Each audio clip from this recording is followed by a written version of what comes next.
Hey, everybody. Thank you so much for joining us here this afternoon for our webinar. We are really excited to have Sarah Welsch come in and speak for us today. Before I hand it over to Sarah, I did want to give a few housekeeping items. So just so you know, before we get started, unfortunately, due to compliance reasons, we are unable to utilize the Q&A feature or the chat feature. So if you put anything into the chat or the Q&A, we will not be able to respond there or answer it. However, if you do have questions or something comes up during the webinar, you can send it over to us. You can send it to pwcmarketing@pathfinderwc.com. So that's pwcmarketing@pathfinderwc.com. We will be monitoring that email. I believe Tracy is going to put that in the chat for you. So if you have a question, please feel free to send it over to that, and we will make sure to answer that question at the end of the webinar. So now, without further ado, we're going to go ahead and dive in. Like I said, we have a guest presenter here. Sarah Welsch is an outreach specialist for the NC Department of Justice. In her position, she travels the state raising awareness and educating North Carolinians on financial fraud, crime prevention, and resources for crime victims. So Sarah, thank you so much for joining us. We can't wait to hear from you today. Thank you all for inviting me and for your attention today. I'm going to go ahead and share my screen, and then I'll give a brief overview of what we'll talk about. All right, Alex, can you see my screen okay? Yes, good to go. Okay, cool. All right, so like Alex said, I work for the North Carolina Department of Justice. I get to travel all over the state and talk to folks about avoiding scams and fraud.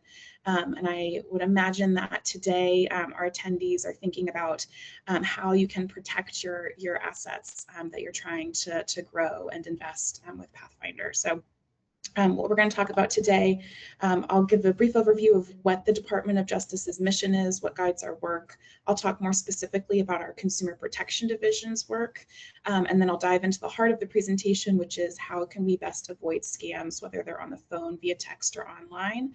And then I'll wrap up with some further prevention tips and best practices for protecting your personal and financial information. And then we'll leave time for any questions that you all have. So the Department of Justice is led by the Attorney General. His name is Jeff Jackson. He started in this position about closing in on 18 months. So it's been, he started back in January of 2025. The Attorney General is an elected position, and he'll serve a term of 4 years. And during that time, he works to oversee the execution of our mission, which at its simplest is to protect people. We do this in 3 primary ways. The first is to prevent crime and support law enforcement. The second is to safeguard consumers. And the third is to defend the state, the people who live here, and their constitutional rights. So today's presentation is going to focus on the second part of that, safeguarding consumers. The Department of Justice has several different divisions. One of them is the Consumer Protection Division, and they're responsible for responding to and investigating consumer complaints. So maybe some folks on the call have submitted a consumer complaint in the past. If not, to give you an idea, our office receives about over 20,000 complaints each year, and they range in nature. So for example, the top complaint that we get, about 20% of the complaints that we get are about robocalls. So we hear from people who are reporting robocalls to help us enforce telecommunications companies. The next biggest complaint topic that we get are about motor vehicles. So new car sales, used car sales, car warranties, car repairs, towing, anything having to do with motor vehicles. And then other topics that we get complaints about could be lending, credit, utilities. It could be about landlord-tenant issues, etc. So really a wide range of different consumer issues that we get complaints about. When someone complains to our office, a real person reads every single complaint that comes through, and then a range of different things may happen as a result. It's important to note that the Department of Justice cannot legally represent individuals. We'll take legal action on behalf of the state as a whole, but we do not legally represent individuals. So when somebody submits a complaint to our office, we can mediate communication. So for example, if if a consumer is having an issue with a car dealer, then we can send a letter to the car dealer with the information that the consumer has provided us with, and outline an expected outcome, and give them a certain amount of time to respond. Usually what that does is it opens up communication with that business and the consumer. When possible, we take legal action against scammers. Unfortunately, a lot of the time, scammers do not reside in North Carolina. They don't even live in the United States. But there are North Carolinians who scam one another, and so we are able to take legal action when possible. And we can also take legal action against legitimate businesses who are defrauding their customers. The other thing that our office is responsible for is responding to reports of data breaches. So by law, state and local organizations and businesses must report data breaches to our office to be investigated, and so that we can provide guidance to consumers. So for example, some major companies that have had data breaches recently, you may have heard about Power Schools. It's a software company that provided software to all of our state's public schools, and their student and staff information was compromised in a data breach close to 2 years ago now. So our office is investigating that, and trying to determine whether or not Power Schools was negligent in protecting their consumers' information. So that's one example. And then the fourth thing that the Consumer Protection Division is responsible for is educating North Carolinians about scams and fraud. So it's what I get to do. I travel all over the state and talk to folks about how to best protect themselves. One of the other things that our office does is we send out consumer alerts, and that's something that you can receive if you'd like. We send out consumer alerts about once a week about different issues. So for example, right now it's Prime Week, and oftentimes scammers will take advantage of big sales that are going on. So when Amazon has, big sales for Prime Day, or around the holidays when lots of people are spending more money and on websites that they don't usually visit, we'll send out consumer alerts alerting the public to be aware and more cautious of potential scams. And if you're interested in signing up for those consumer alerts, I'll show you at the end where you can go on our website to sign up. All right, so now to dive into how we can best avoid scams, I think it's first important to define what is a scam. My grandma told me not that long ago that pedicures are a scam. I had to explain, no, pedicures are not a scam. A scam requires two things. It requires, one, that somebody's being dishonest. They are telling you something that is not true. They're lying to you.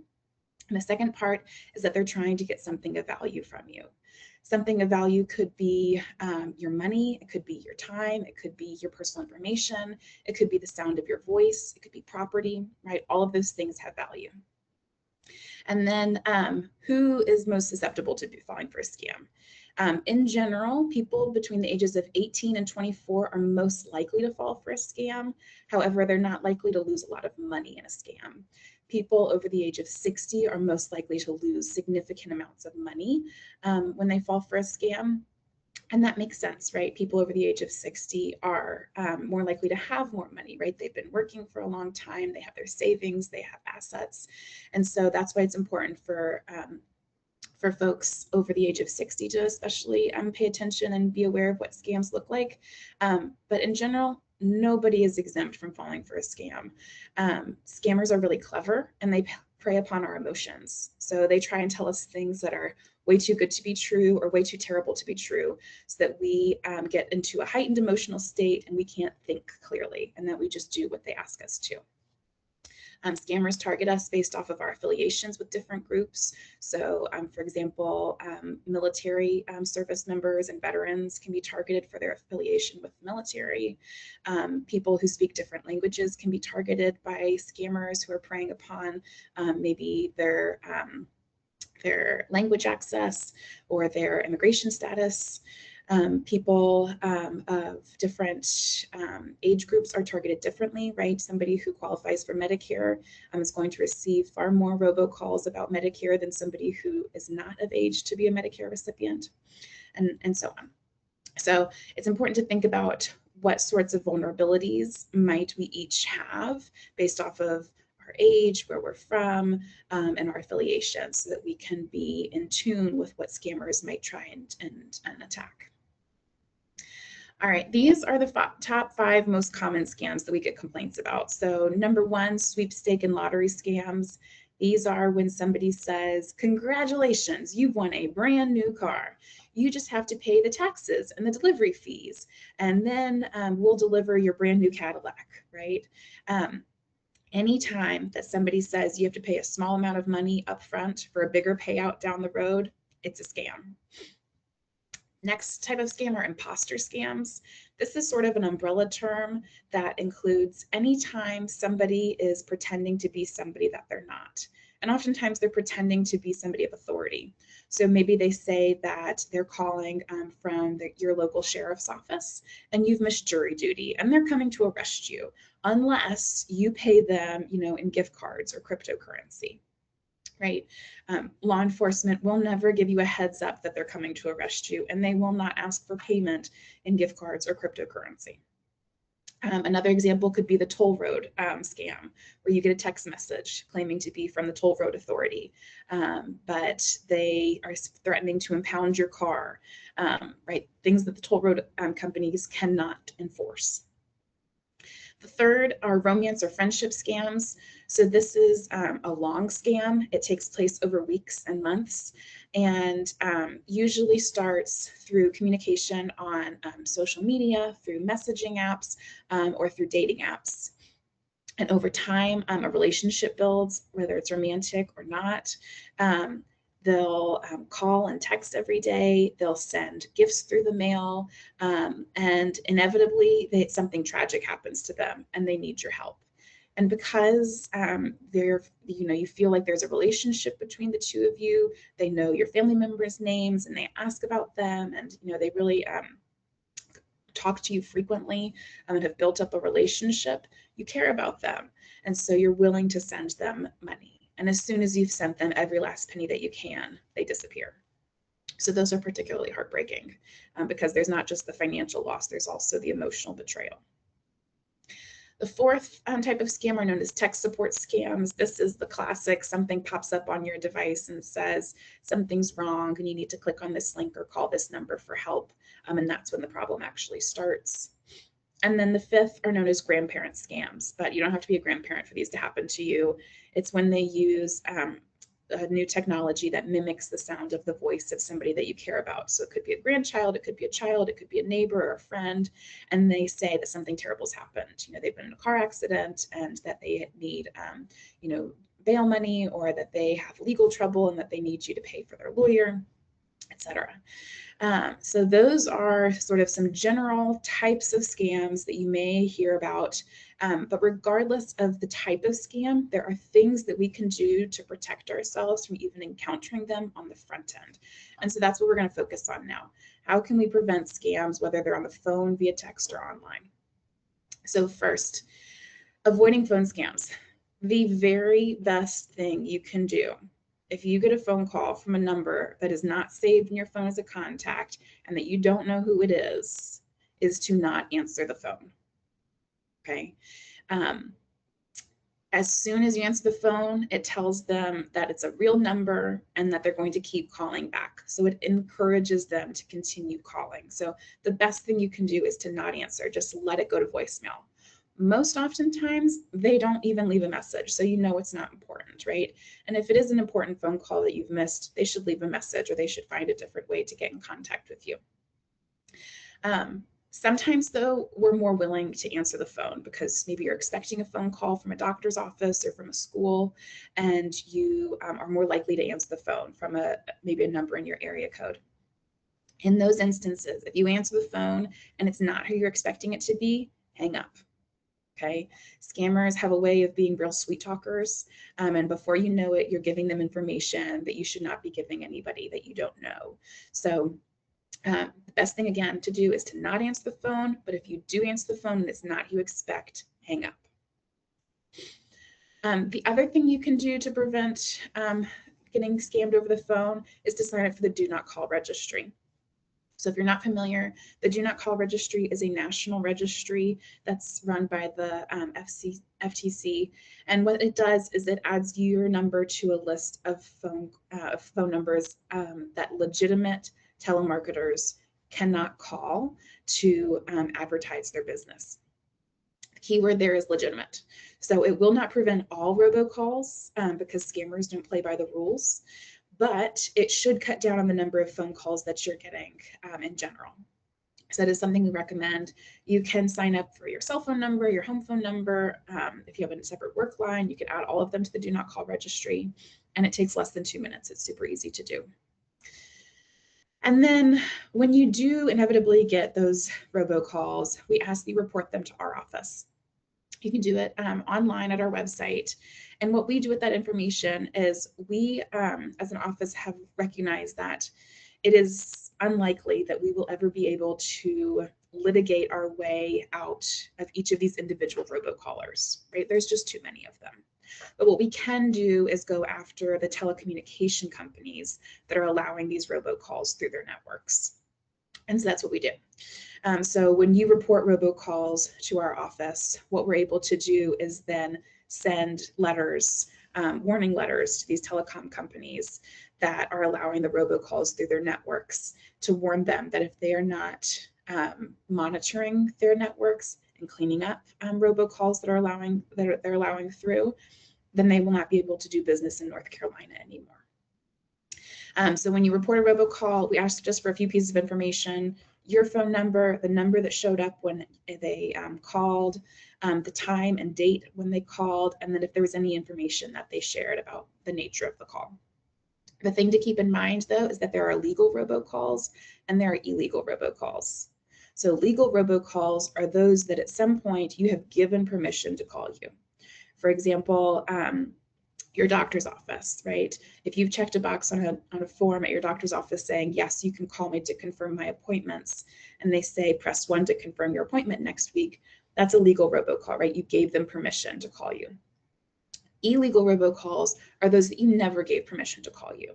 So maybe those car warranty robocalls where they're saying your car warranty is expiring and you don't have a car warranty. Maybe you don't even have a car, right? So those would be an example of an illegal robocall, and that's what we want you to report to our office.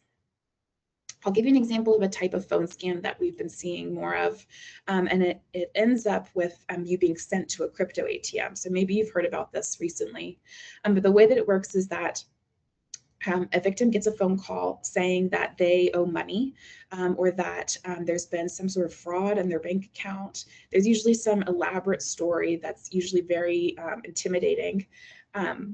One example that I heard recently was that a woman received a phone call and they claimed to be federal law enforcement and that she was under investigation for a crime and that they were going to freeze all of her bank accounts. And so if she wanted to have access to her money, then she needed to go to the bank, withdraw all of her money in cash, and then drive 45 minutes down the road to a Royal Farms gas station to keep her money safe in a crypto ATM. And so she did. She went to the bank, told the bank teller that she wanted to close out her account today. The bank teller said, "Are you sure about this? You know, you've been a customer here for a long time." And she said, "Yes, I'm sure." So the bank said, "Okay, you need to sign these forms saying that you know what you're doing and that, you know, the bank is not liable for these decisions that you're making." She signed those forms. They gave her about $25,000 in cash, which was all of her money. And then she drove 45 minutes down the road. And the entire time, the scammer's on the phone with her, instructing her where to go. And when she got to the gas station, he was instructing her what buttons to push to establish an account with the crypto ATM and to put her money in. Or she couldn't figure out the machine. And so even though the person's on the phone coaching her on exactly what to do, she can't figure it out. And finally, a gas station attendant came over and asked her if she needed any help. That, you know, he noticed she seemed confused and frustrated. And she started to tell him a little bit about what was going on. And he said, "I think this is a scam. I think you should call somebody you trust. I don't think you should keep talking to that person on the phone." And so fortunately, she did not lose any money that day. However, people lose thousands and thousands of dollars to these machines all the time.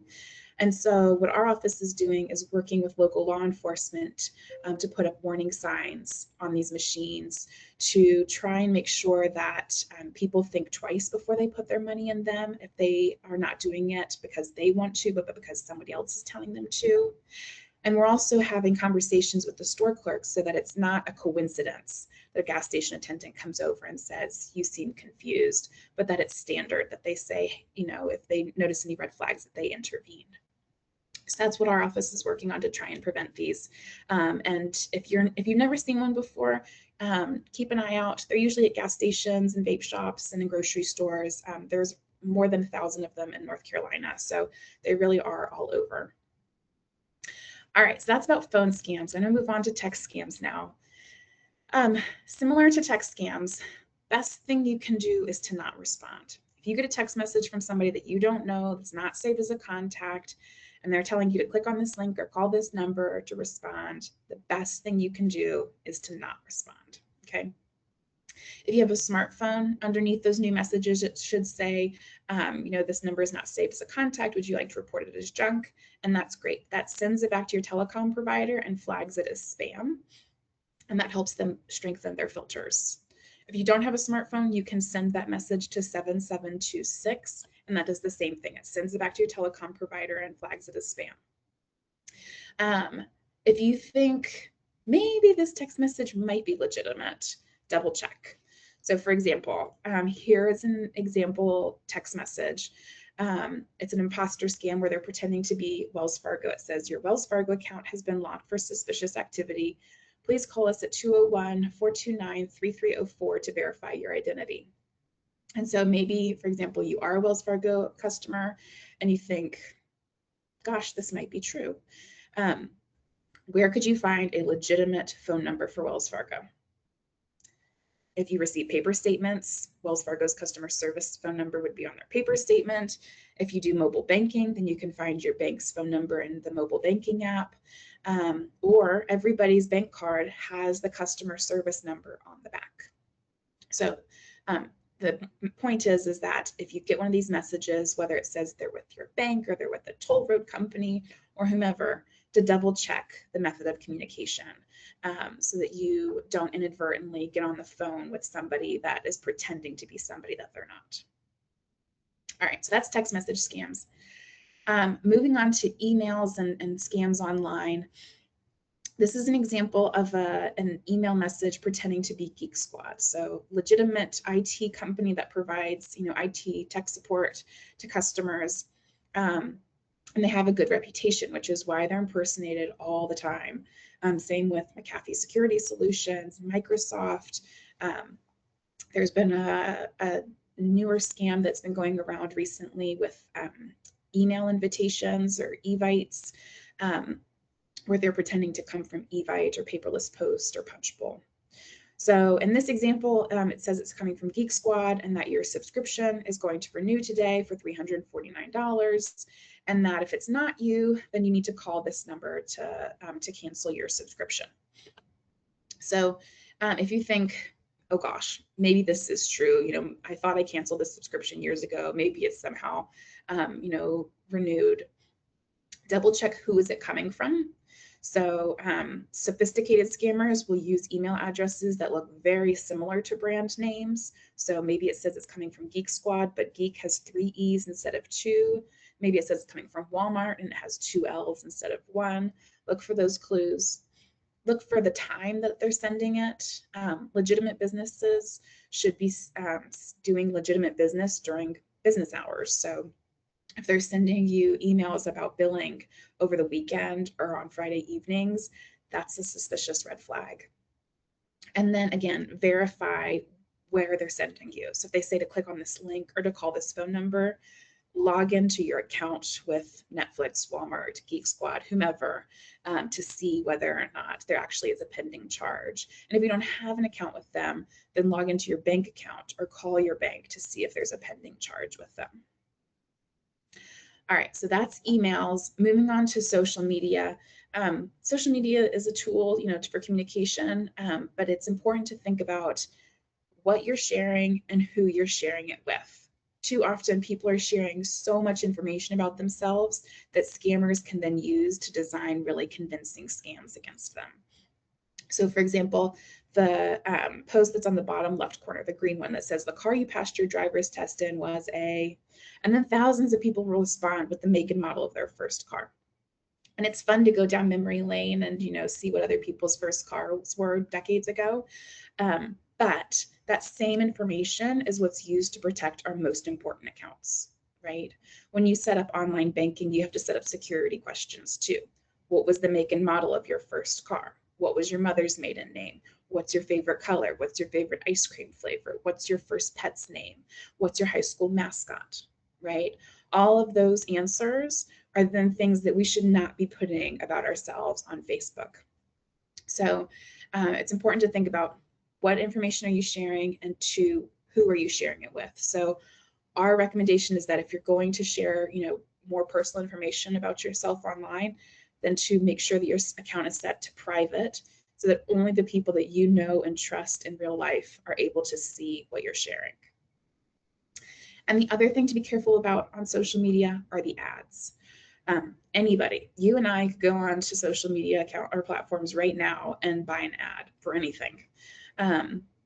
This is an example for Legos. And I mentioned earlier Amazon Prime Day. You know, it's prime time right now for scammers to take advantage of people who are trying to save money and get a deal, but instead they get taken for a ride.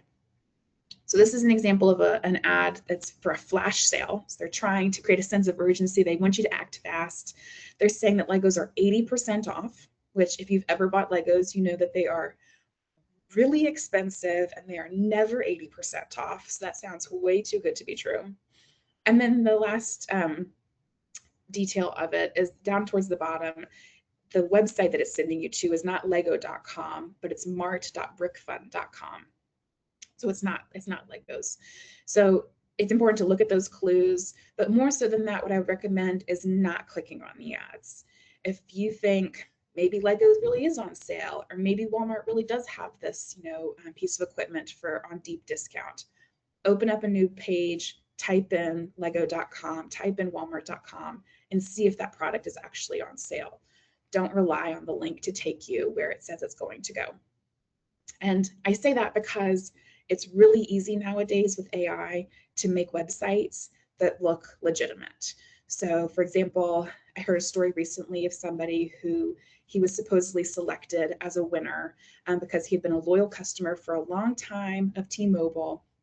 And so he clicked on the link in his email to choose a prize from T-Mobile for being a loyal customer. And he went through this whole process of choosing, you know, what prize he wanted. And he picked out this great pair of headphones that would have retailed for like $200, but he was getting them for free. And he got all the way to the end and they said, great, you know, you're going to get these headphones for free. You just have to pay a few dollars for shipping. And so he put in his billing and shipping information. And only then, after he submitted it, did he realize that was not legitimate. But the website looked real, right? It was hot pink, it had T-Mobile's logo on it. And so he was convinced. So that's why my recommendation is if you're going to go to a website, make sure you're going to the right website. Type in, you know, the company's name and don't just follow the links. Okay, I'm gonna wrap up now with some further prevention tips. So staying safe online, making sure that you're practicing good cyber hygiene. That means making sure that your software is up to date. When you get the notification that it's time to update your operating software, go ahead, let it update so that it's secure as possible against hacks. Most modern devices come pre-installed with anti-malware, but there's always opportunities to pay more money for anti-malware if that's something that you're concerned about.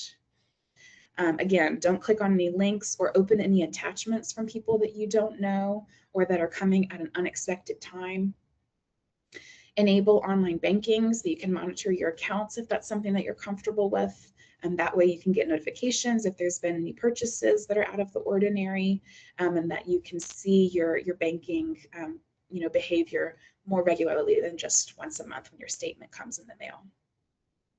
I mentioned adjusting your privacy settings with social media to make sure that only the people you know and trust in real life are able to see your social media posts. Also, adjust your privacy settings on your devices to make sure that you're not sharing your location with anybody that you don't know and trust. And then the last piece is to use passkeys, password managers, multi-factor authentication, and strong passwords.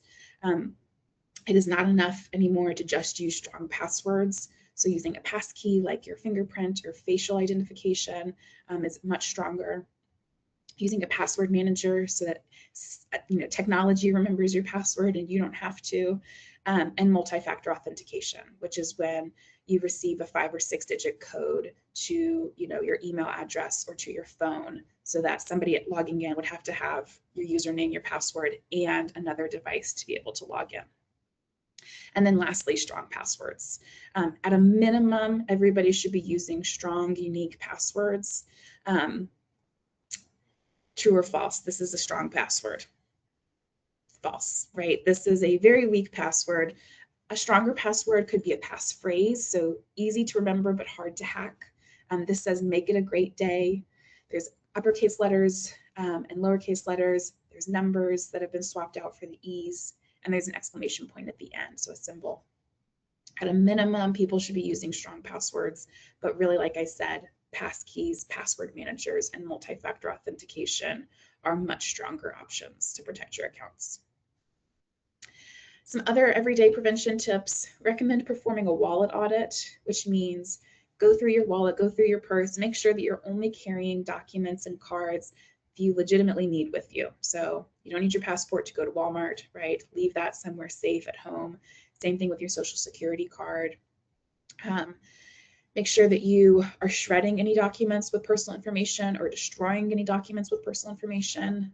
I know my dad prefers to burn paper, using it as fire starters. So if you don't have access to a shredder, consider taking it to shred days at your local bank or credit union.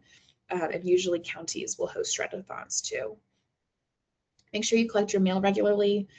We do receive complaints about people noticing individuals walking through their neighborhood, opening up mailboxes and rifling through. And then check fraud is also an issue, where people are stealing checks out of the mail. So if you're sending checks through the mail, make sure you keep a close eye on your statement to make sure that it has gone where it's intended to go and that the correct amount is being debited. But also just make sure that you're collecting your mail regularly to make sure that you're not letting important documents sit outside for somebody else to get a hold of. And then the last two are just good general pieces of advice for everyday life. If you have a bad gut feeling about something, if you think this seems a little bit off, ask somebody else. Usually once you start talking about something, that person will confirm, yeah, this is a bad idea, or that does not sound legitimate. Don't do anything with it. And then the last one, beware of a false sense of security. I mentioned earlier, common types of scams are, or common ways that scammers will take advantage of individuals is through affiliations. So for example, churches and religious organizations and civic organizations are prime target of scammers who are taking advantage of their affiliations with the group. So maybe, for example, pastors will get impersonated, and an email will go out to the congregation saying that they're collecting money and donations to help a needy family in their community. And because people trust their pastor, they contribute money to it. And so if you get an unexpected message saying that somebody's collecting money or taking donations or in need of money, find an alternative way of contacting them, right? So call the church on the phone, text another leader in the group to see if that's actually legitimate before you send any money. And speaking of sending money, some general best practices for payment: credit cards are more secure than debit cards. So if you have the ability to pay with a credit card, especially when doing online transactions, choose to use a credit card so that you can contest payments. Sometimes debit cards and banks will allow you to contest payments, but not always. And so that's a good question to ask of your bank as well. But in general, because credit card companies are lending that money for the payment, they are more likely to try and resolve any contested payments. Person-to-person payment apps are legitimate ways to send money, but it's important that you know who you're sending the money to, because they do not have to send that money back if you inadvertently send it to the wrong person. So that's PayPal, Zelle, Venmo, Cash App. Again, legitimate ways to send money, but it's really important that you know who you're sending it to. And then gift cards, cryptocurrency, wire transfers. If somebody says that you can only pay with those methods, it's a scam, okay? It is a big red flag if somebody demands payment with cryptocurrency, gift cards, or wire transfers. And then lastly, watch out for skimming. So especially if you're traveling in, in unfamiliar areas, keep an eye on your bank account to make sure that if your bank's or if your card's information has been stolen, that you are able to freeze your card and alert your bank or credit card company. Skimming, if you're not familiar, is when somebody puts a device over top of a card reader so that when you put your card in or tap your card, it reads it at the same time as the card terminal does, and it sends your card's information somewhere else. So these are common devices that are put on like at gas stations or at outdoor ATMs, places where they're not being closely monitored. Okay, and then wrapping up, we'll talk about credit. So hopefully everybody here has requested a free credit report. Within the last few years, it's changed. It used to be that you could get a free credit report annually through the credit bureaus. It's since changed. You can now get a free credit report as often as once a week through the credit bureaus with an account. So we recommend requesting a credit report regularly and just double checking that you recognize everything on the credit report. So you can do this through the major credit bureaus, Equifax, Experian, and TransUnion. And the credit report is really easy to read. It should show you any open lines of credit that you have. So any credit cards, car payments, mortgages, any outstanding loans, all of those things should be on the credit report. And if you see anything that you don't recognize, then you need to report that to the credit bureaus so that they can investigate and remove it from your credit report. This is a totally free service that the credit bureaus offer. The second free service that they offer is a credit security freeze. If you're not familiar with this, this is one of the best prevention things you can do. And again, it's totally free. So what you need to do is contact all three of the credit bureaus, Equifax, Experian, and TransUnion. It's not enough to just contact one. And you'll establish an account. You'll provide some information to verify you are who you say you are. And then you'll opt into a credit security freeze. And what that does is it permanently freezes your credit so that nobody, including yourself, can get any new lines of credit unless you pause the freeze. If you've looked into it in the past and you thought this seems too complicated and time consuming, it's gotten much easier. So I'd recommend looking into it again. And pausing the freeze has also gotten much easier. You can, establish like a window basically where the freeze is thawed for 24 hours or 48 hours so that you can get a new car loan or credit card or whatever it is that you're trying to secure. And again, it's totally free. So if the credit bureaus say for $24.99 you can get enhanced security, they're upselling. This is a completely free service that they offer. All right, and then if at the end of the day you or somebody you know does fall for identity theft or does fall for a scam or fraud or loses their personal information or is the victim of identity theft, then the Federal Trade Commission has an excellent resource through identitytheft.gov. And what it does is that after you put in a little bit of information about what happened and what information has been lost or compromised, they will then give you a step-by-step checklist of exactly what you should do to try and recover your money and your information. So this is a great tool if you've ever fallen or if you've ever had identity theft or had your information stolen, you know what a headache it is.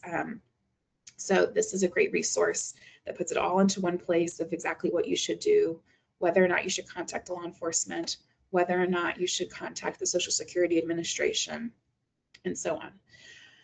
So it's really a great resource that's available to everybody. And then lastly, if you forget every single thing that I told you today, then you can find it on our website. So if you go to ncdoj.gov, We have lots of information about different consumer issues. So, for example, if you're looking to hire a contractor or to have, to purchase a car, or if you're trying to avoid foreclosure, all of those different things we have information about on our website. I mentioned at the beginning of the presentation that we send out consumer alerts. If you'd like to sign up for those, you would go to our website. Um, there's a search bar in the top part of the page, and that works really well. So if you type in what you're looking for, you should get search results really easily. And then you'd also go to our website to file a consumer complaint and report robocalls. So you'll see in the top left-hand corner, there's the big navy button to file a consumer complaint, and the top right-hand corner, there's a big red button to report robocalls.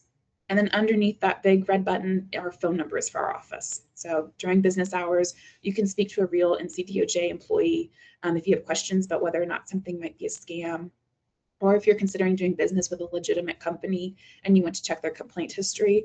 Our office can also tell you whether or not there's been complaints against that business in the past. All right. I know that was a lot of information. I'm going to pause now. Alex is, I think, going to moderate some questions. I'm going to stop Yes. sharing my screen. Yes, absolutely. And thank you so much. That was a lot, but it is all really, really good information, and you went through it really, really smoothly. So thank you for that. We did have a few questions come in, so I'll just kind of run through them in the order that they came in. The first one, is there a way to know if a text or email is AI generated and a scam? That's a good question. I think sort of regardless of whether or not it's AI generated, the question is it legitimate, right? So if you have a suspicion that something may be illegitimate, for example, if they're claiming to be from a company or an organization, or that they're asking for you to do something, then you should search to find the legitimate way of contacting them. Sometimes people will, use chatbots like ChatGPT or Claude to ask whether or not something's a scam, and that's one method, but they're not foolproof methods. So I would again look for verified sources of information. So go directly to the source. Yeah, absolutely. That makes sense. Next one here is a little bit different. I think you touched on it a little bit, but can you address when to use a VPN and password manager? So a VPN would be a virtual private network, and that is something that helps to secure your Wi-Fi, or your internet connection. And that is something that's recommended whenever you're on an unsecured network. So, for example, if you're traveling, if you're at the airport, if you are using a public Wi-Fi network, then it would be recommended to use a virtual private network or a VPN to protect your internet connection and your device. And then as far as password managers can be used to manage all of your passwords online. So I wouldn't necessarily recommend them in some situations over the other. I would caution folks though that if you're using a shared device, to consider who has access to that device. So for example, I would not connect your password manager to a public device if you're going to the library or something like that. That's something that should be on only your devices, that only you and people you trust have access to. Perfect. Thank you. One last question here that came in while you were talking. I'd like to hear more about voice scams and how they work. So voice scams they're also known as like grandparent scams. They use technology that mimics the sound of the voice of somebody that you care about. So sometimes what they'll do is they'll use publicly available information. So when somebody posts a video of their friend or family member on social media, even really short clips of audio can be used to mimic the sound of somebody's voice, and that they can then generate audio that sounds like they're saying something, that they're in distress or that they need help. So that's sort of a brief overview of how they work. But if you want to learn more about them, there's some good videos on YouTube about deep fakes and how they're generated, whether they're audio clips or video clips too with audio. Perfect. And I lied. I do have one more that just came in. What should family members watch for if they suspect a loved one is being targeted? That's a good question, and that's a really hard position to be in. If you suspect that somebody that you care about is in a is a part of a being victimized by a scam, um, talk to them. Encourage them to tell you what's going on. Try not to be judgmental about it. Try really to listen and to hear what they're telling you. Um, what's hard about long scams or those romance and friendship scams is that on average, the scammer is contacting that victim upwards of 15 times a day, which is a lot more than what family members are able to contact that person. Um, so, try and have a conversation with them about, tell me about this person. What do you know about them? When can I meet them? I'd really like for them to come to dinner, right? Those sorts of things, to try and say, I want this person, to be a part of our life, but that's not possible, right? So this person oftentimes lives overseas and, is never going to be seen in person. Um, Talking to them about, I really value our relationship together and I'm concerned about what's going on here. I'm concerned about maybe the money that you're sharing with them that you've worked really hard for.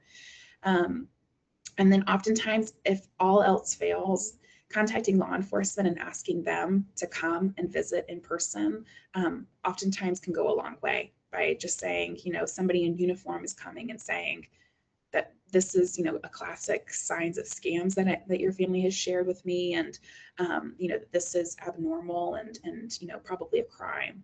And oftentimes that relationship and like different dynamic can disrupt a scam. Gotcha. Well, perfect. Well, thank you again, Sarah. All really, really helpful information, and thank you for running through those questions with us as well. Thank you to all of our attendees that came today. I'm sure that you got a lot of good information out of it, hopefully things that you can take and make sure that you're implementing. Just to note, we will be posting this webinar on our website once it's gone through compliance. So if there's anybody that you know that you think could benefit from the content, in addition to sharing the resources that Sarah shared, you can also share this webinar directly. So again, thank you all for attending. Thank you again, Sarah. And I hope everyone has a great Wednesday afternoon. Thank y'all.